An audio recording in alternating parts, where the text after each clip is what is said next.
Hello, everyone, and welcome to NSC Reviews. This week, we got the pleasure and privilege of playing D&D Dark Alliance, and boy, I think we're all excited to talk to you guys about it. The pros, the cons, and at the end of this show, for those who haven't seen our reviews before, we all give it a collective 1 to 10, 1 being the worst, 10 being the best rating. And I'm pretty sure you'll understand why after you hear the conversations. I'm Tower. To the left, we have Brimstorm, a community member, content creator. His links will be below for his content creation sites. Wow, I'm so out of practice. We got Griff, Tuna King of the Castle. I'm just going to leave that alone. And NinthPawn, community moderator and a member of the review team.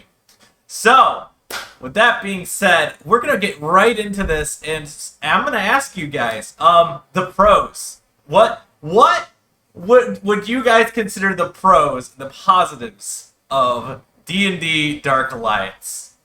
I want to hear what you guys say before I say anything on this one. Well, I can definitely say the gear progression system is better than Vermintide's. A low bar, but you know, it's something. I can agree with that. I think that there's a lot less pain and suffering there. I think it's a pretty game. I wish they'd use this art team to make a good game. Yep. I love that that's a pro. I will. No, it is a pro. I think it was gorgeous, you know. Yeah. Well, like the cinematics, especially in this game. Yeah. That's something I want to cover. I just wanted to. I've actually considered the idea of just taking all the cinematics and making a YouTube video, like one of those the story of ones that I do, and just take some of the dialogue and the characters and kind of shuffle it in, because the cinematics are beautiful, and like I'm just saying, the game, I agree, is very pretty, except when certain things happen. But that's the concept. And there's little things like the goblins will, to taunt you, the goblins will slap their butt at you, you know, and that's funny. Yeah. Or like some of the dialogue from the characters is really cool because it kind of builds up a little bit of immersion. So I'd say dialogue for the most part, from certain characters is good. There's other ones that feel completely out of place. Oh yeah. But Yeah. I like the stat screen stuff. At the end of the level, whenever you beat the level and you got the stats pop up, I'm very happy with that, how it just keeps track of everything. I'm a rule stats guy, and I like the stats menus. And I just thought that was a nice thing to pop up. All right. Yeah, stats, art, some of the like the little jokes. Is there any other positives you guys would say? It's annoying to navigate it, but I like the lore bits that they throw in when you collect tablets and tomes and stuff like that. It's nice to read it and you get a little more immersion in the game because they don't give you much story in the game itself. As a fan of the series of the books that it's based on and the world that it's in, having that little back lore and stuff really fills in. If you haven't read the books, that little backstory from having pick up this tablet and tells you the stuff. If you wanted to know it, that was a good portion of it. I like that too. Yeah, I agree with that. I will say, as someone who's never read the books, this game did intrigue me to the possibility. Not immensely so, because I don't think it's a good game, but actually, I wouldn't even say it was necessarily a game that has intrigued me to the books. It's you guys talking about the characters throughout the course of me like co-oping with different people or like watching your stream during this review process than the actual game. So I don't think that's necessarily a pro of the game. I don't know. They have better games in this series. They do. So we have to review one of those. Well, the original ones come out. They don't really involve these characters. They involve the world. The ones that come out on PlayStation 2. I don't know how much they involve them in like Neverwinter Nights and stuff. But there's multiple games set in this era, this world, this. So the Neverwinter MMO is in this. the Forgotten Realm stuff is this area of book, this world, as far as I can remember. And like there's D&D campaigns built around these characters. Yeah, Neverwinter is in Forgotten Realms. Okay. Okay. So, All right. As is Baldur's Gate, as is, the other stuff. Icewind Dale. DDO as well, right? Yeah, well, no. Part of DDO is the later parts of DDO. The earlier parts of DDO is actually Eberron, which is where the Warforged come from and stuff. That is a completely different setting. Okay. All right. So, does anyone else have any other positives, or should we go into tearing this thing up? I have no positives left. I'm out. Well, we lasted with 5 minutes and 54 seconds of positivity. I liked the way they portrayed some of the bosses, like the trolls were cool and stuff like that. I liked some of that. I mean, I thought the combat was janky, but I did like how they portrayed some of the enemies. I guess the enemy design was pretty well close to the D&D lore and character models and stuff. The characters themselves wasn't really close to character models, but the enemies were. So that seemed pretty neat. And the characters were pretty. They just weren't how I imagined the characters. No. Yeah.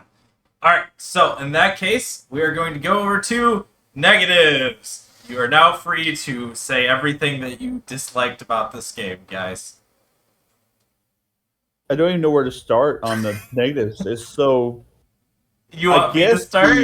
I guess the responsiveness was the worst. Like when you press a button, you expect it to do something, and then even just the menu itself. When you press the menu button, I know I played it on a controller. I know a couple of y'all probably played on PC, right? I played on PC. Mouse, keyboard. Okay. If you press the inventory button up, it doesn't matter if it's in the level, if it's in like the startup, the hub, I guess. Yeah. You can actually count 1, 2 sometimes before it even pops up the screen. And I'm like, what? How do you do this? That's just like something so simple. So I gotta follow that up. There was multiple times where I was playing the game, and Ninth experienced this too, and I believe Griff experienced this too, because I co-opted the both healing of them. potions. And you would press a healing potion. It would not use the healing potion. And this is a game that they're modeling to be an action combat game. So when I dodge out of the way and heal, I want to use that potion now, not later. I want to use it now. Because if I use it later, I'm going to take more damage. Yep. I'm more forgiving with the potions than I am with the rolls. Like, I want to roll when I press it. The potion I can understand it because it has that whole animation of reaching down to grab the potion and chugging it. But whenever it takes me longer to roll out of the way just to even get the potion, that's like, I expect roll, potion, 1 second, maybe. Well, but here's the problem though, and like, I'll let Ninth and Griff take this after this, because I think they probably have something to say about this whole section too. It's not even just that it takes a second for the animation to play out. It's that the animation doesn't even start when you press the button on mouse and keyboard for like 2 extra seconds. And so you press it a second time instinctively, and when it does this. It uses 2 charges. Yep. But Griff, Knight, you probably have more to say about this as well, I'm guessing. No, you pretty much covered it. That's what I dealt with, was the jankiness of it, and just it getting used up like that, Yeah. I didn't run into that specific problem with the health potions, probably because most of the time I either had no concern for how quick it was, or I was dead by the time it mattered. So True. Yep. Well, it also did it with the combat, though. It wasn't just the potions. Like, I would swing. So I wanted to play the dwarf, and I wanted to play Wolfgar. And you can't. They're too slow. And with the lag of pushing the button, like, correction, you can't solo. You cannot play them solo because they're so slow and the input lag is so bad with those few seconds in an action combat game that you just die. And they're not that much tankier than the other characters either. No, they're not. No. Bruner has his ult, or the big circle. Yeah. That makes him a decent tank. But if it takes so long to build up your ult charge, especially in the earlier where you don't have any extra gear to build it up, that it's almost worthless for him to be considered a tank because, like you said, he's just not as tanky as you would expect a tank to be. If I'm a dwarf, and I am not a big D&D guy. The most I've gotten into D&D was DDO and the Neverwinter MMO. That's the most I've gotten into D&D. I play tabletop games, but I've never been into D&D. But in my eyes, if you're running a classic dwarf in a game, and it seems like it's a very traditional dwarf, so you guys can correct me if I'm wrong. Yep. They're gonna be durable. Yep. And the guy is supposed to be a tank, and he's wearing heavy armor. Mm-hmm. So I'm okay with him being slow if he can take a hit. But he can't! He's just as weak as the rest of them! In the book series, he is very notable for being he's an older dwarf in the book series as well. Okay. And he is very notable about living through stuff that would probably kill you, and he just keeps pushing forward. Yeah. He's just that tough. And he's not here in the game. And I get that, like, they gotta weaken the book characters for the sake of progression for the game. I get that. But this feels like, I don't know. If my option for a tank is not any more durable than my option for a faster DPS, why wouldn't I choose the DPS? Mm-hmm. So I just couldn't play him. I got him to like level 4 or something, and I was like, yeah, I'm done. I'm done with the dwarf. Yeah, I think it's what I got too. I'll say this. Bruner is more fun to play on Idle Champions, the clicker game. He's better combat, too. I'm going to have to check that out. The free-to-play clicker game, the idle game where you leave it in the background and the fights go on. Yep. He is more fun and more compelling in that than he is in this. I guess I really should state that I am a really big fan of this book series. Yeah. So to see Bruner and play as Bruner and him not be anywhere close to what I would think in the book series, it did, like, I was so excited for that. And then I was excited for the book series. I played the original Baldur's Gate games. I think the originals were a dungeon scroller type thing. They come out in like 2001 on PlayStation 2. So they were older, and I liked them. They were dungeon crawlers, I guess similar to Diablo. How would you so more like an RPG? Picture of the gameplay? Yeah. Okay. Something like that. It's like the top-down dungeon scroller. You go in the area, you get the loot. It's got story with it, but it's more based on the getting the loot and the action. Okay. So that's what I was expecting whenever I got this. I was really excited for it, and it maybe 30 minutes in, I was just like, what have they done to this IP? It was so bad. Yeah. And the characters themselves, it's like, I know, like you said, they have to weaken the characters and stuff, but they don't even give them that personality from the books. It's already there, and all fans of the series would love that personality in these characters, and they're just not there. And other games do it.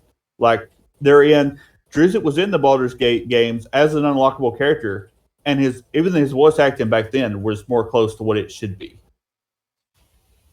And see, my experience with the series was the PC games, which are like isometric, like RPG games, not action, just kind of like turn-based. Yeah. And they were cool too, and they had a lot more story than this did. Mm-hmm. So, seems we're talking about the characters. Let's talk about the ranged character combat. Specifically Canterbury, and how lovely and not broken it is. So I'm guessing you guys experienced the fact that you don't have to fight as Canterbury if you stand in the right spot. It's not even the fact that you don't even have to stand in the right spots. You can actually stand 2 foot away from them sometimes, and they still don't notice you. Yeah. You can just stand 2 foot away, pepper them with arrows, and just be bored because the enemies are not responding because I guess it's a ranged attack, and they So something didn't trigger. at one point, I was playing on the highest difficulty as Cavalry. I was level 1, had no gear, and I was literally just sitting there on the highest difficulty, slowly just standing next to a campfire. Yep. They were just slowly dying. See, there's another complaint I have. I ran a test this morning because I tried playing the game this morning. I actually enjoyed it, but I ran each level on the first 3 difficulty levels. Every single time, of the first 3 missions. Every single mission, I got better gear on the lowest difficulty level. Yes! Yes! Yep. I was running missions on the highest difficulty and second highest difficulty. I did not get a single legendary. It's like they reversed the loot chart or something. Every time I beat a mission on the lowest difficulty, I got a legendary. Yep. I played. I'd say about 80% of the time I did, yeah, and that's about right. It's close to what I had. I played, I guess, at least 10 to 15, maybe 20 missions. I did a lot of the first mission, just testing each character on the first mission as like the baseline test. And then I played with my wife yesterday for 2 missions. Yeah. Both missions, legendary gear, level 1.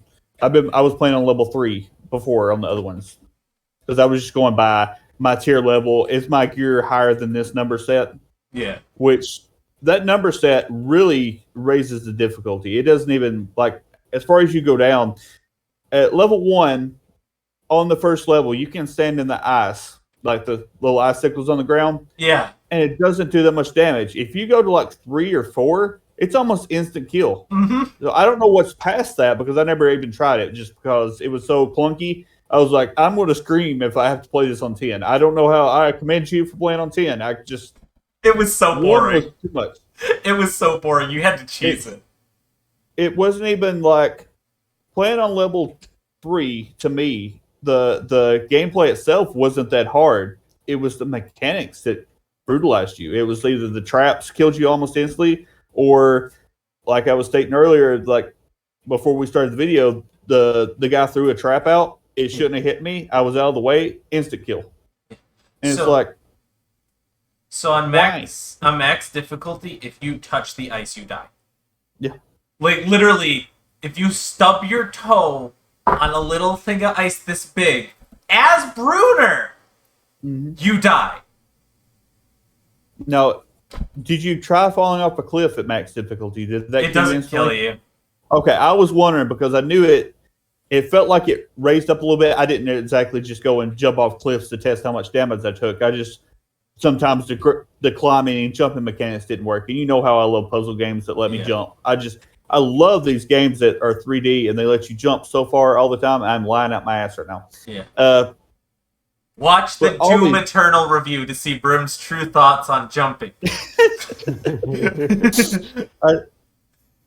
I jumped and it didn't catch, and it looked like it was one of the small jumps too. It was like maybe 2 character widths apart, and not one of those big long jumps where you like, if I don't run, I'm going to miss this.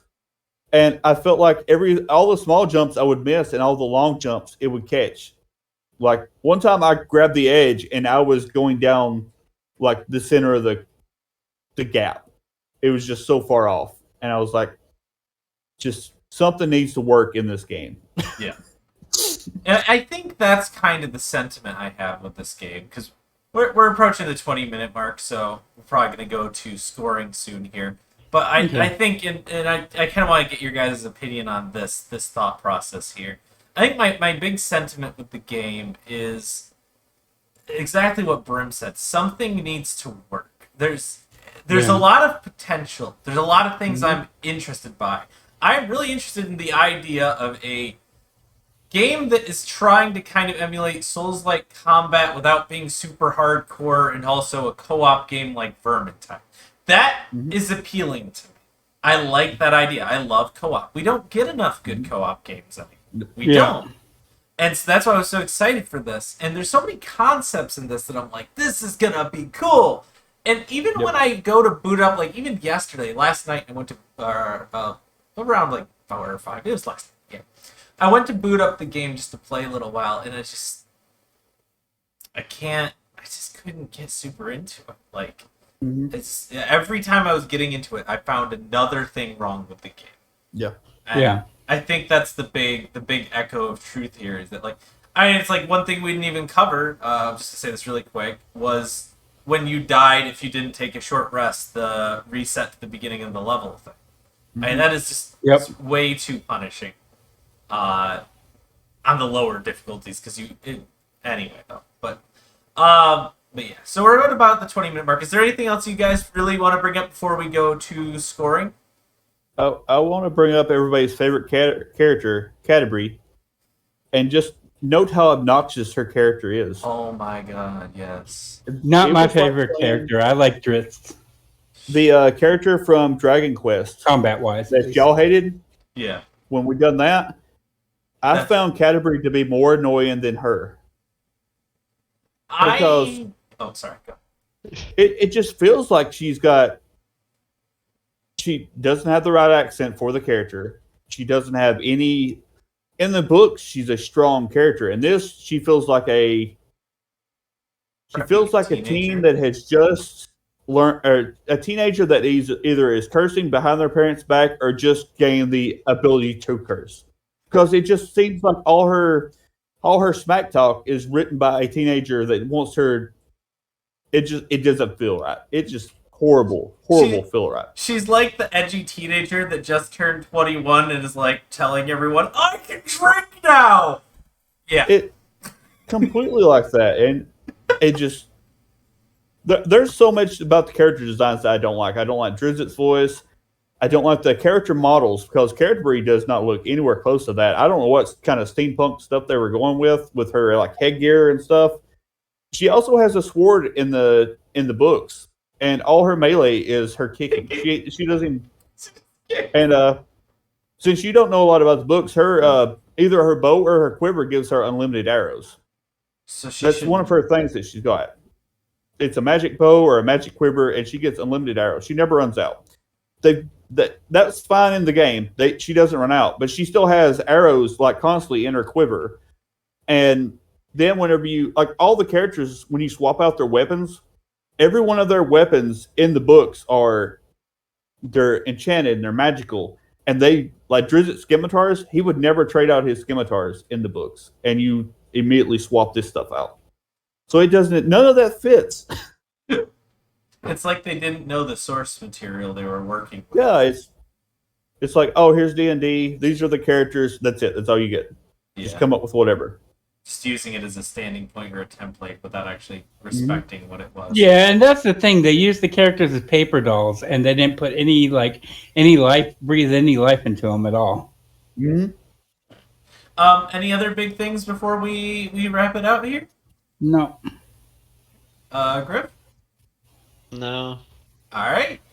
So now we are going to go on to scoring from 1 to 10 and a brief why. So, Brim, what would you give this? 1 to 10. I fought with the score so much because we're doing it 1 to 10. 5 is average. It's well below average. There's something messed up with it all the way through. And I was like, how low do I actually go with this score? And I think I'm going to give it a 2. And it's just there's no good points to say that I can give it more. Like they could improve this game. There's so much there that they could improve to make it at least a 5. But there's so much more that can make it go even higher because I was so intrigued by this game. I liked this franchise and just wanted more. And they beat me down so much that I had more fun playing Magic Legends. And Magic Legends is not even a game anymore. It was so bad that they took it off. They got rid of it. It's our first review. I mean, it's from the time for the first review to now, Magic Legends is no more. It was so bad they quit the game. They was like, we're not even going to fix this. It's a dumpster fire. Done. And they emailed you loot codes to the other games they make as an apology for bringing out Magic Legends. Yep. And it's like so to bad, STO and to Neverwinter. Oh yeah. That's the only reason I knew that it was gone is because I got the email saying, "Hey, here, come play my other games." So 2 out of 10 then. 2 out of 10, and that's being generous. All right, a generous 2 out of 10. Griff. I gotta agree on that 2 out of 10, and it's only that high because it has that core foundation that you could build a big, beautiful house on, and it looks like a crack house. Yup. I like that. It just, the menus are so slow, controls in game are so slow. The default keybinds don't even get me started. That default keybinds on PC are a mess, and for the multiplayer, you have to specifically go in and say, okay, I want to be online so that I can do multiplayer now. Yeah. Mm-hmm. Yeah. I didn't even touch that. I'm glad you brought that up. It took us probably 10 minutes just to join in the same lobby because I was like, there's no easy functions that you get from into the matches. It's just... Me and Ninth had that problem too. Same thing you two had. It's a nightmare getting connected. Mm-hmm. Yeah. All right.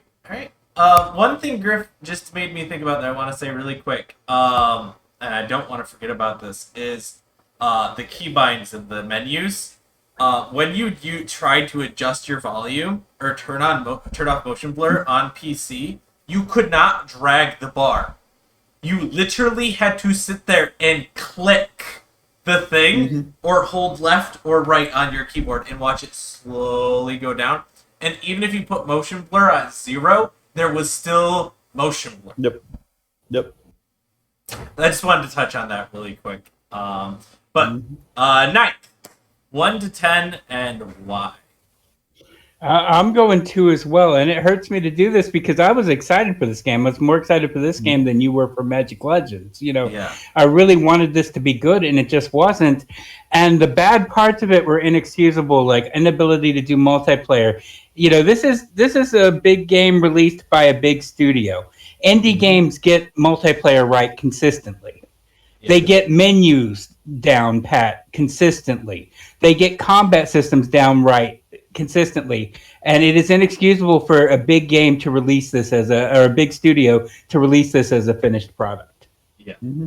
I'm not even sure you can make this a good game. By fixing it, you'd have to start over, in my opinion, because you'd have to tear everything out. Okay.